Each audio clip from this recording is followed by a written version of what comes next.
I'm talking today with Jennifer Patterson of Quilted in Clay, and she is a Minnesota girl, just like me, and she's the one who is responsible for these beautiful polymer clay pendants that go along with the Cherry Wood Challenge.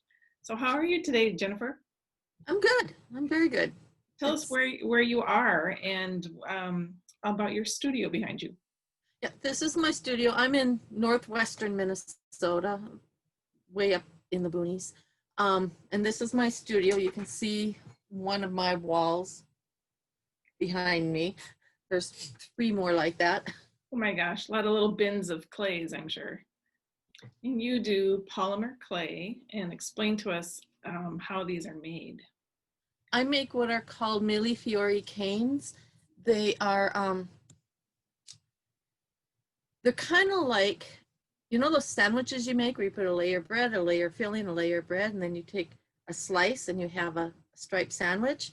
Yeah. That's how I do it. I layer my colors together to build up what's called a millefiori cane. So it has a design on the inside and it's long, and then I will take this and I will compress it and pull it and stretch it and make it smaller in diameter and longer in length. Then I take slices off of it and make it into jewelry. Yeah, it starts out even bigger than that, right? This was the size it started and was about 12 inches long, and now it's smaller here and it goes smaller yet, and it gets, of course, it gets longer as it gets smaller. And then you don't make anything like your finished pieces are 1/2 inch by maybe 1 inch. Yeah. These pieces are 1/2 inch by 1 inch. This went down to, this one is 5/8 inch square, and I go even smaller. Oh my gosh. I go down to 3/8 of an inch square. And you compress this with your hands, and I just recently found that out. Like you're hitting it and pounding it, and like it's very much the strength of your hands, right? Yeah, that, and I have what I call a persuader. It's a it's a stainless steel rod that's probably about 12 inches long, and it's kind of heavy. It weighs about 3 pounds, and I will use, if I need to, I can use that to help me pound it. Yeah. After I take on, when I make these pendants, after I take my slice, I fire it or bake it in my oven to make it hard. It bakes at 275 degrees, and that's what hardens it.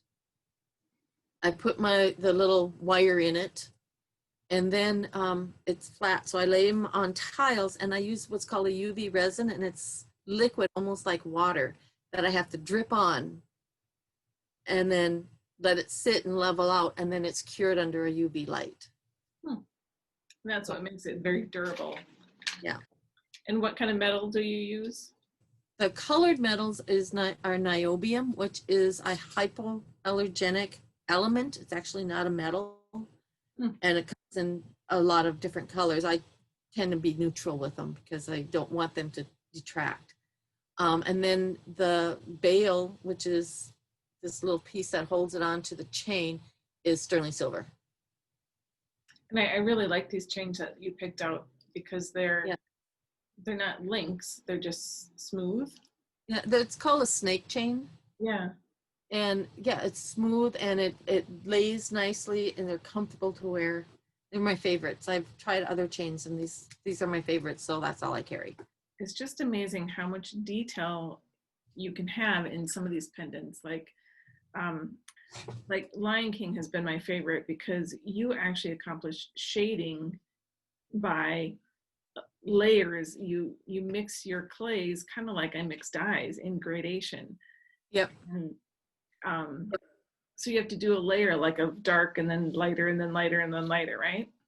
Actually, yes. But what I do is I take my clay, my colors that I'm using, and let's say I'm using blue and white. And I have what's called it used to be a pasta machine. Now it's a clay roller.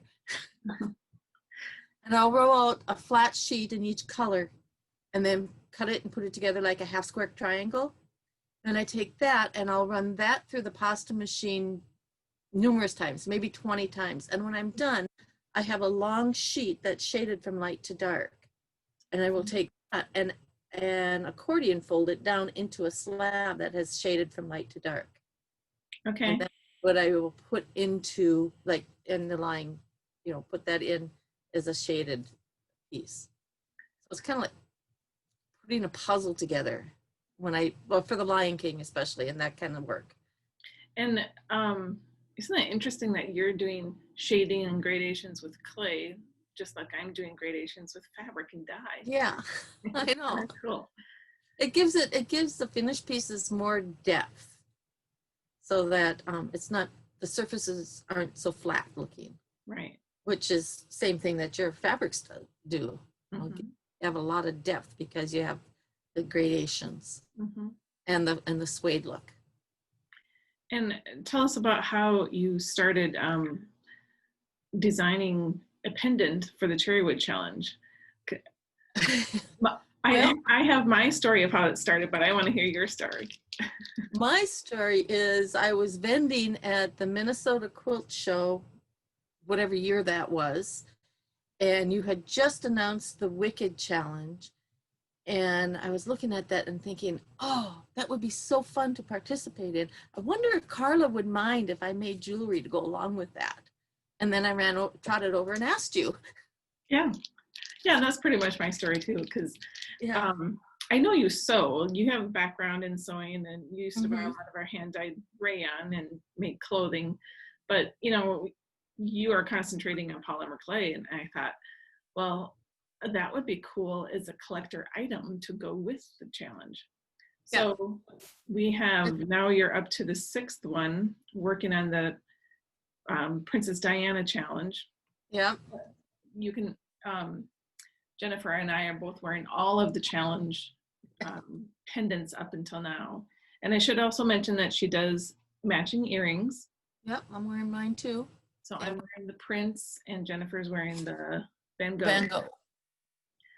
And I just grabbed a little package here of the spacers that we put between our necklace. So everybody jokes that I'm going to have a second one, because you can't really go all the way around your neck, but maybe we'll do another tier.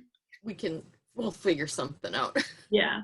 So the first one was Wicked, and you kind of took some pieces from the logo. So there's a little witch's hat and the red lips from the logo, and kind of a asymmetrical kind of modern background.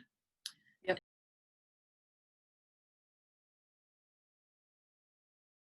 And then we had the Lion King challenge, where you took half of the mask of Mufasa, and that's really cool because one earring is one half the mask and the other earring is the other. So you put it together, you have the entire mask.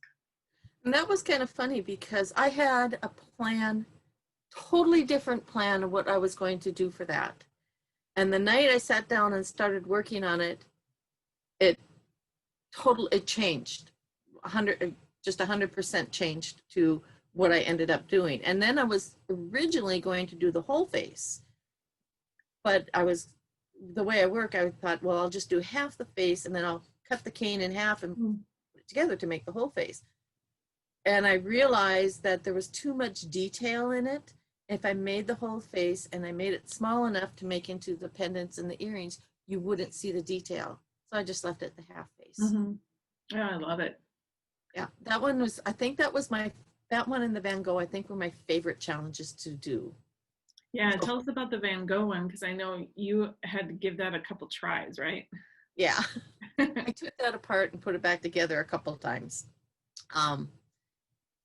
It was getting the swirl in the background was the challenge, because I did it once and you couldn't see it.